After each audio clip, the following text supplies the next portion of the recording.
Всем привет! Меня зовут Азиза Раупова, и это наш новый проект «Гимнастика с блеском». Мир гимнастики такой большой, что иногда в нем очень сложно разобраться, и мы хотим вам в этом помочь. Сегодня мы расскажем вам о том, как подготовить скакалку к тренировочному процессу, а поможет нам в этом генеральный директор компании «Артблеск» Татьяна Ковынева. Здравствуйте, Татьяна. Азиза, здравствуйте. Здравствуйте, уважаемые гимнастки, тренеры и их родители. В этом прекрасном виде спорта я нахожусь уже более 40 лет. Вначале в роли гимнастки, тренера, судьи. Ну а теперь у меня крупнейшее производство купальников во всем мире. Купальников для художественной гимнастики, фигурного катания, акробатики и магазины. Татьяна, подскажите, пожалуйста, как часто в вашем магазине покупают скакалки? Скакалку покупают у нас очень часто. Это один из самых ходовых товаров. Его начинают покупать с первого года обучения, ну и до программы мастеров спорта. Наши консультанты всегда могут помочь выбрать товар из всего нашего многообразия. Скакалки бывают разные. Они различаются по составу, по плетению нитей, по производителю, по цене, ну и, конечно же, по цвету.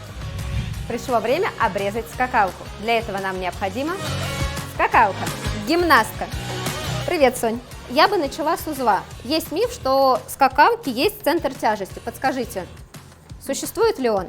Нет, он не существует. Скакалка имеет одинаковое плетение по всей длине, поэтому центра тяжести тут никакого нету. Для начала надо завязать узелочек. Отлично. Очень туго его затянуть. А сколько вы рекомендуете оставить сверху от узелочка? Как я бы оставила полсантиметра, для того, чтобы потом его подплавить. Отлично, об этом мы расскажем чуть позже. После того, как очень туго завязали узелок, кстати, можно попросить об этом папу, нужно подобрать длину. Длина измеряется до подмышек. Как градусники? Да, как градусник, вот длина. Чтобы было удобно работать со скакалкой. Дальше мы делаем небольшой и завязываем запасик узелок. И завязываем.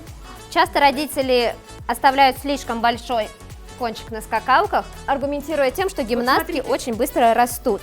Но мы рекомендуем делать небольшой зазор, так как именно для тренировочного процесса скакалка не должна быть очень длинной. Лучше купить скакалку чуть чаще, раз в год, этого вполне достаточно. Вот такая скакалочка у нас получилась. Давайте покажем на Соне. Сейчас нам нужны ножницы и зажигалка. Обрезаем и оставляем полсантиметра от начала узла. Поджигаем скакалку и подплавляем в самый узелок.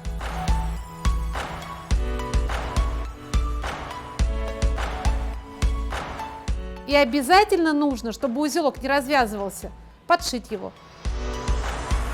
Вот и все, вы готовы к первой тренировке со скакалкой. Я рекомендую, чтобы во время тренировки гимнастка смогла узнать свою скакалку. Чаще всего на первом году обучения девочки выбирают розовый цвет, подклеить лейкопластырем около кончика скакалки, чтобы гимнастка могла узнать свою скакалку среди всех.